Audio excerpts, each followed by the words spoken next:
Stephen, 6 years as captain and you're stepping down ahead of 2024. Why now? Yeah, I've had that quite a lot over the last, since I told the lads on Friday after the game.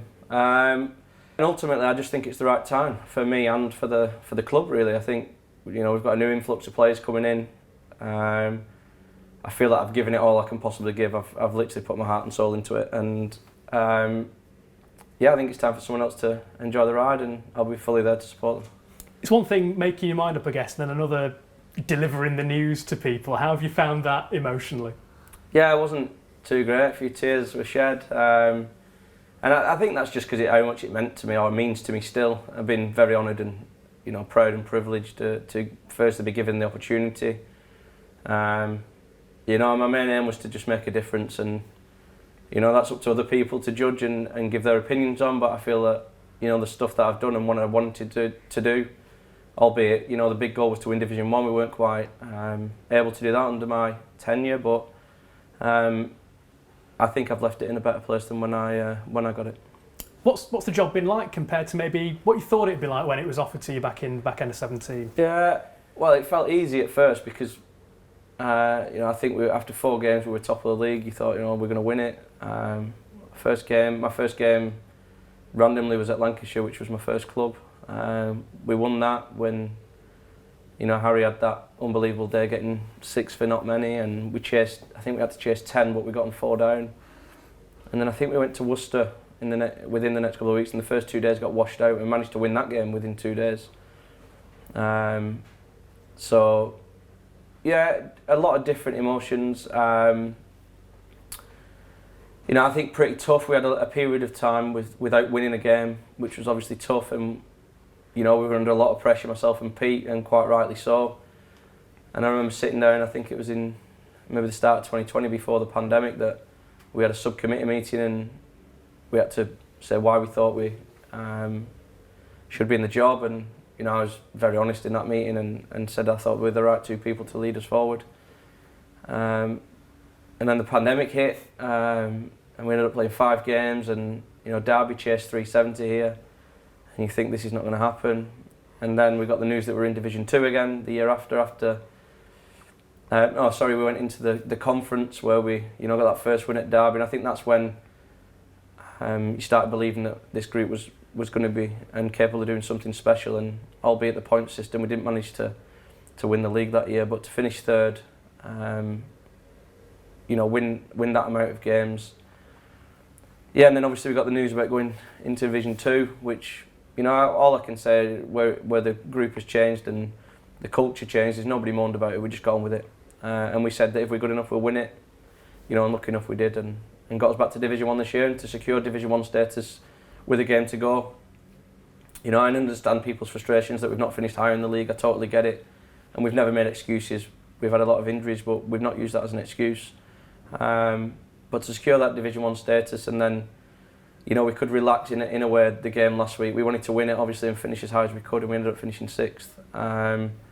There's a lot of announcements last week with Sammy, Stuart, Jake. And I finally made the decision actually on Thursday evening. I rang Pete and I just said, this is what I'm feeling, what do you think? And he said, look, I agree, I think it's the right thing to do.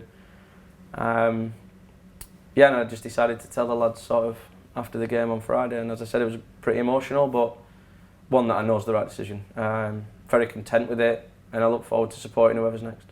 What's that relationship been like with Pete through your time as head coach and captain?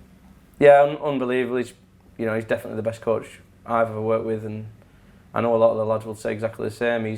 We're close off the field as well as, he doesn't come on the field, but as well as within the job. We pretty much agree on quite a lot of things, but if we don't, we have a discussion about it. I can't thank him enough for the support he's given me. He's backed me the whole way through. And he's just an amazing person and gets the best out of everyone. And hopefully, he can be the first coach to win 3 Division 1 titles in the county championship. And as you were mentioning earlier, there's been quite a lot of change in here over those 6 years. I think there's only 2 other players that'll still be here next year alongside yourself that played in your first game as captain. What's that been like to manage that changeover? Yeah. At times difficult, but it's been one of the most rewarding things that I've ever done, and I think it'll stand me in good stead for whatever happens after cricket. You know, one of the main things that I wanted to have an influence on was the culture that changed and the way we went about things, the way that people perceived us. And I don't think we got that quite right for the first couple of years. You know, we've sat down together individually with players. I've sat down. We've had some tough discussions. But I think we've got somewhere, and I think now we've got a foundation. And I really believe that we've got the talent and the new players coming in that we can challenge in the next couple of years. The likes of Surrey and Essex, who have been up the top for a number of years now. So I'm really excited to see what happens next, and I'm really excited to see where this group can go. And for yourself, playing ambition still miles in the tank under the new captain?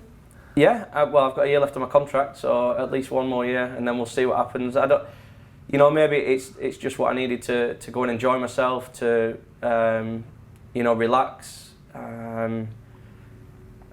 But now I'm going to, obviously, I'm not going to be guaranteed picking the side, which is quite rightly how it should be. And that when you go back to asking me about the decision, when I spoke to Pete, I spoke to him on the bus after the quarterfinals on our way to Surrey for the 4-day game, and I said to him, look, I've never, from day one, I've said this, and I definitely mean it more than ever now, that I never just want to be in the side because I'm captain. I don't think anybody's got a God-given right to be in the 11, and that was ultimately what, you know, I've not had a great season.